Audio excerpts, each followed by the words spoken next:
The situation is really, really dire and terrible. Okay, can you say about your experience? Please. My experience is really terrible. I mean, you can see I just finished shedding tears of joy that I've been. I mean, I have returned back and I'm going to be reunited with my family very soon. Now, quite frankly, it is not the experience I've been through. I mean, the last 4 months is not something I would like even my enemy to go through, because I mean, there was barely food that, I mean, for people to eat. We were hungry for the last three and a half months.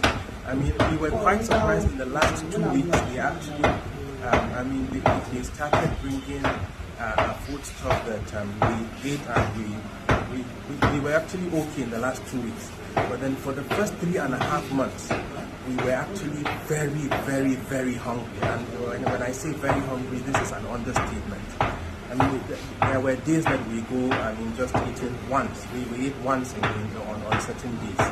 And just imagine there are children that are barely 1 year, I mean, a child that is barely 1 year old and a 90-year-old person feeding once a day. Just do the math. Just do the math. I mean, when you talk about medication, I literally was the medical doctor on camp. I was treating the captives as well as the bandits, or I would say Boko Haram members. There wasn't medication. To be very frank with you, we heard on the radio somebody was claiming that they would bring medication whenever it was needed. There wasn't any medication on camp. I mean, we could go days. There was a day that a particular lady who had malaria. So malaria, you could treat malaria with 1,000 naira. But this lady literally was going into coma because there wasn't medication for her. I mean, there wasn't medication for her malaria.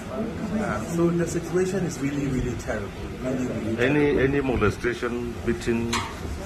Well, I personally did not experience any molestation, but then some women on camp claimed that there were attempts at molestation. But I personally did not experience this, and this happened in the first 1 to 2 weeks after we were held captive.